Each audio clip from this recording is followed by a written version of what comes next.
just started getting back into it. I'm doing it, tracking my carbs and all that stuff.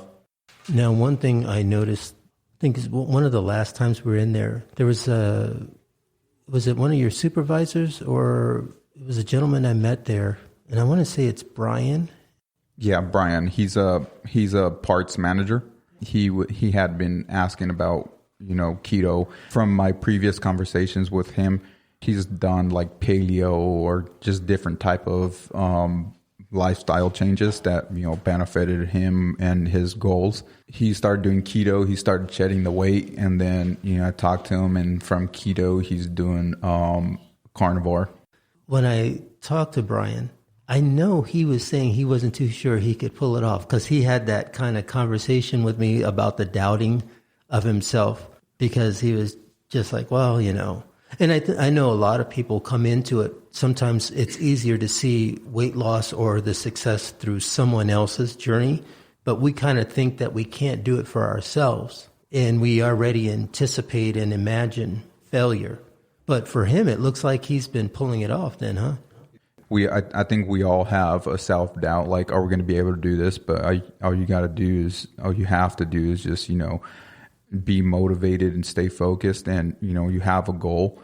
I mean, because what I heard at one of the services at the beginning of the year, you have to have a goal. It was something along this line. It was like, you have to have a goal to focus on, because if you don't have a goal to focus on, then you're just going to fall back to whatever you were doing before.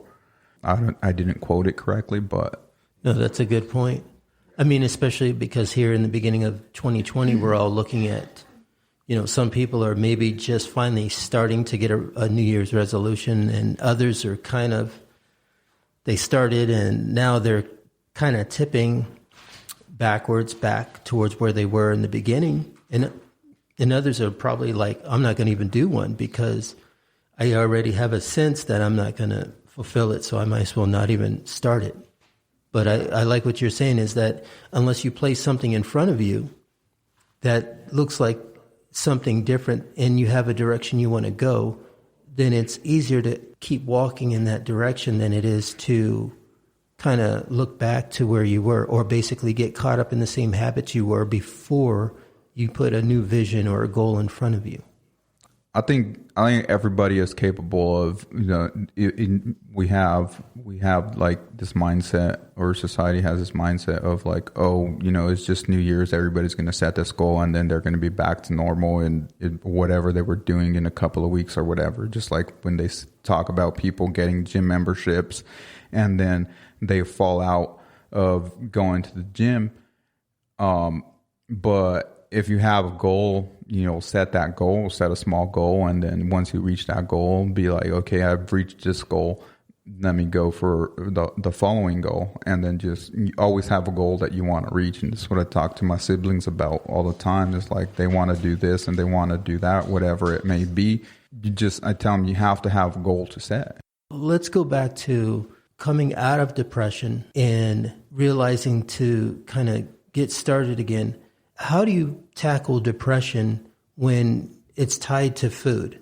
How do you tackle that when you've gone out so far and you've been so many days, months, maybe for some people even years, off course? How did you find the strength to kind of pull yourself back in? Before I started doing keto, I was having all these health issues like acid reflux, or, my stomach was always hurting.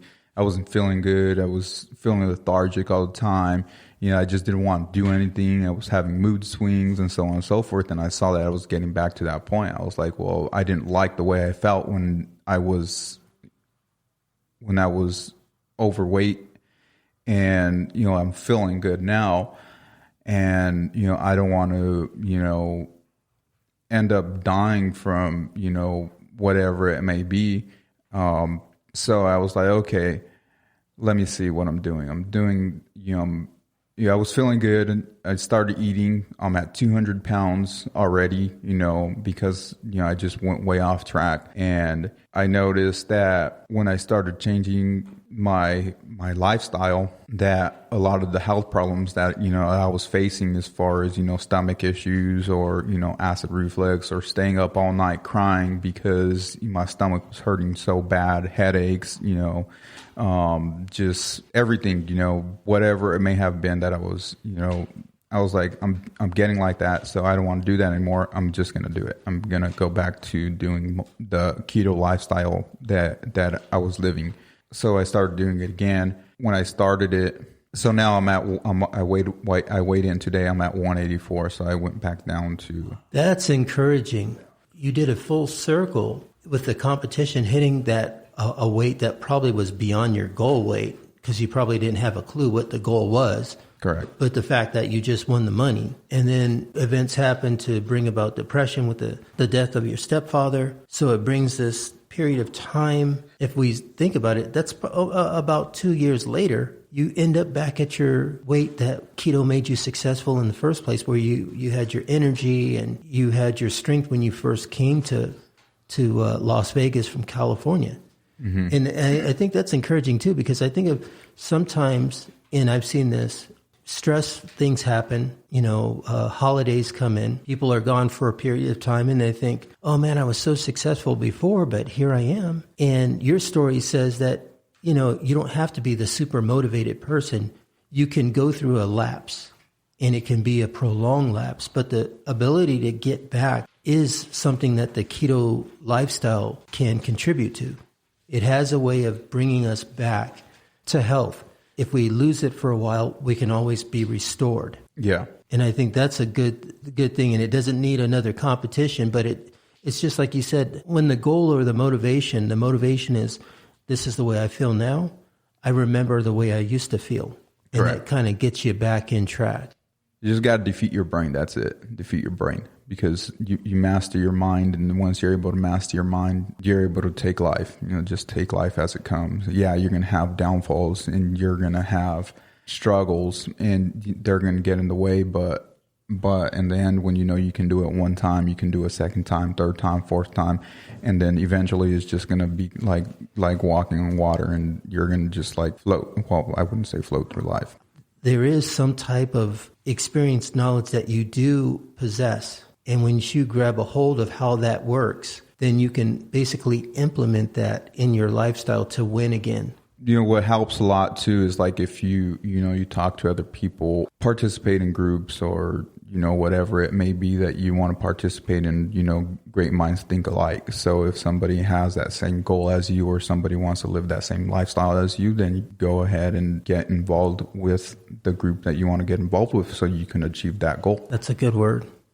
And I definitely would recommend anyone that's just catching this podcast, and especially if you're beginning and you really want to understand how this works, I would definitely recommend, you can definitely get on different websites, but especially Instagram has so many people that are just, and Facebook too, that are really contributing with sharing their stories, whether it's an Instagram story on how they're cooking to help you to figure out how to cook, because maybe you're somebody who's been fast food lifestyle for so long, you kind of need some basics on what you can eat safely. Other things are just people are out there to share different products that are available that really help others to shop. And then there's other products out there that are actually going to be working against you. But at least if you get involved in the community, you can get that information.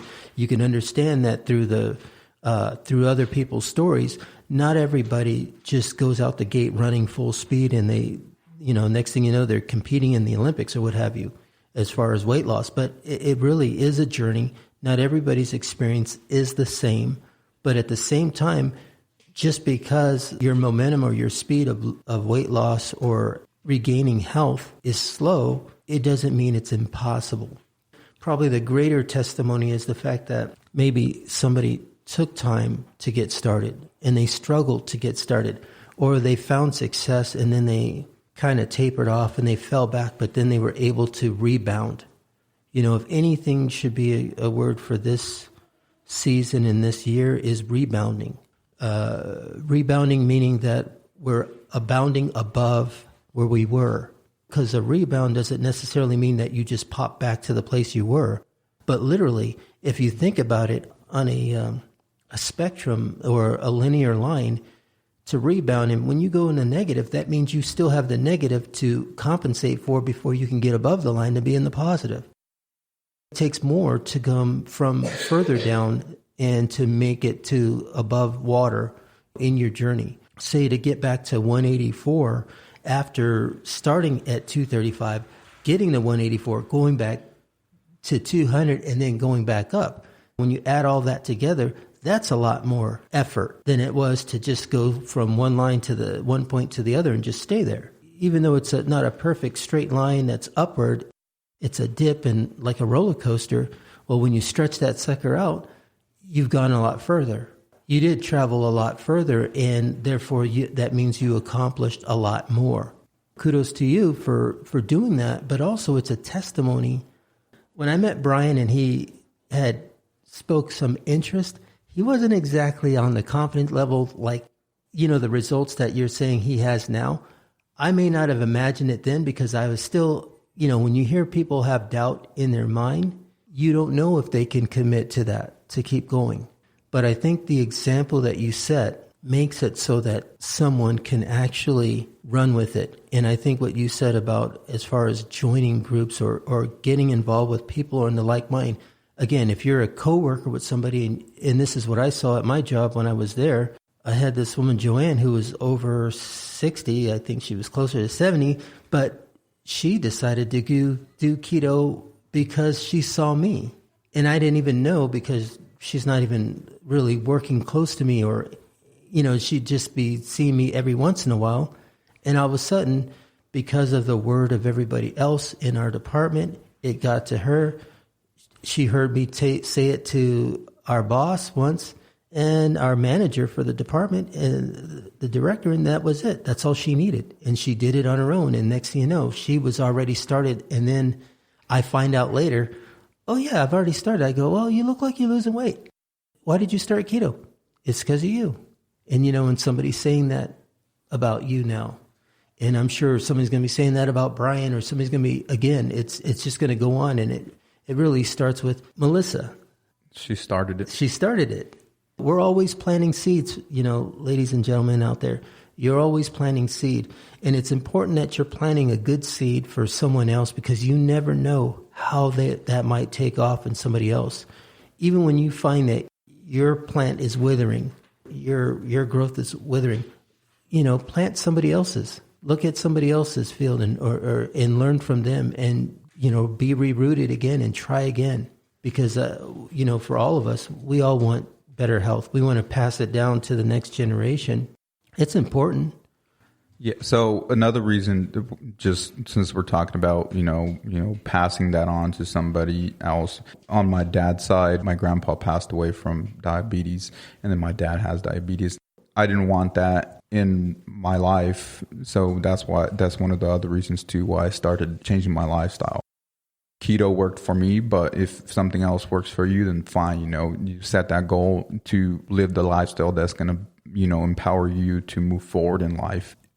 Melissa's stepdad, his name is Brian also. He started doing keto. He had diabetes, or he has diabetes, but, he's like, well, you guys are doing keto. I'm going to give it a shot. So he started doing keto, and his diabetes levels, dropped down drastically since he started doing keto, so that was able to help him out. Right. Well, I want to say thank you for coming out this afternoon, and I know that we all have schedules because you have some boys that are ready to roll, but we want to thank you, and again, it's so important to share, and you really don't know how much of an influence you have. I encourage you, because from all walks of life, we have people that are just starting at every entry level. And some are a little bit further down the line. Some have certain rules that they've set for themselves that are more strict, and others are a little bit more lenient. The whole point is you're going to have to begin somewhere. In this keto community, especially in Las Vegas, you can reach out and people are willing to talk to you. They're willing to help. They're willing to share.